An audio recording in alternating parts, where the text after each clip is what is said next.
So welcome to Traditional Witchcraft, episode 2. We're doing this inside today, in my living room.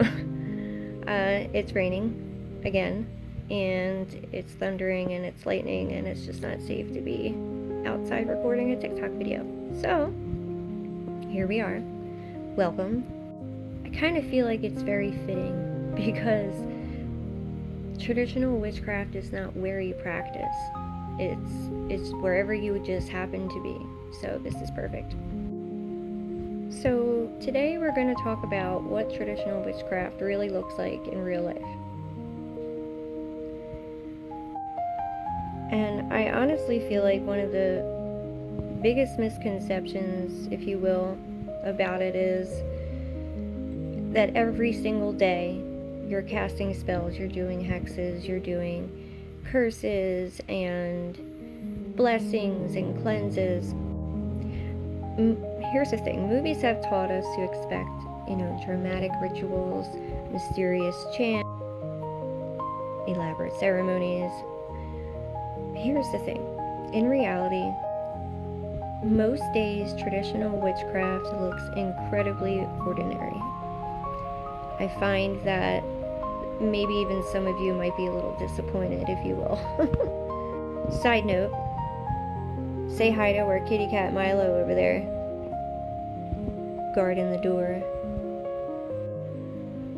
But yeah, it's everyday life, it's gardening, it's living by the moon phases and the seasons, connecting with the earth and grounding, and definitely working with the land that surrounds your home.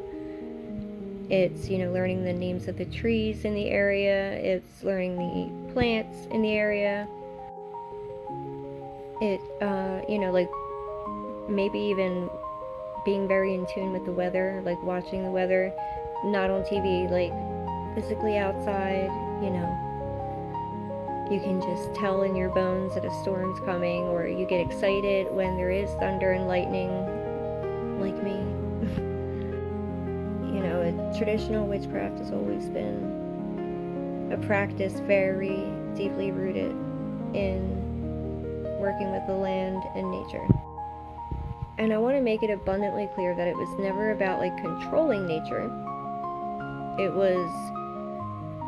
It's about living alongside of it, because we're two beings that are part of each other. You grow the herbs, you watch the stars, you bake the bread, you know when to plant and you know when to harvest. And for many of us, living like this is it's not a hobby. It's literally you, who you are. How I explain it to people is it's my personality.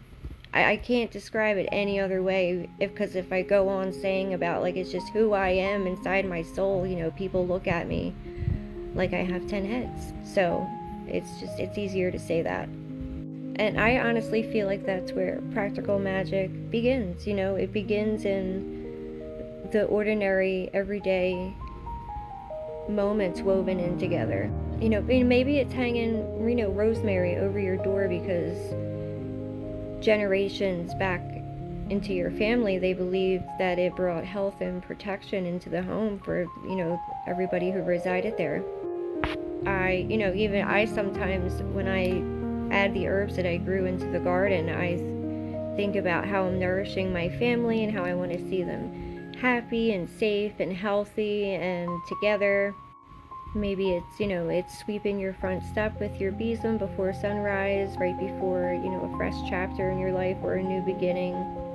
It's leaving, an offering under an old tree to show gratitude, especially if you're taking something from it. I've done this quite a few times. Maybe you want to light, a special candle right before you do something important to kind of get your focus and, you get your game plan together. And the best thing is that none of these actions need to be complicated. They don't require any special tools, any special written chants, no invocations. They don't require perfection, they just require you to be present, really. And a lot of cultures and practitioners, along with myself, we believe that we don't believe that magic is separate from everyday life. We believe everyday life is the magic. And honestly, I think that's something, as a whole, humanity has forgotten. We live in a world that constantly tells us to buy, to do more, to consume more, scroll more. No, but traditional witchcraft, it tells us to slow down, to just take a chill pill, to learn more, to observe more, to listen more. Nature's always been speaking. We just have gotten really good at tuning her out.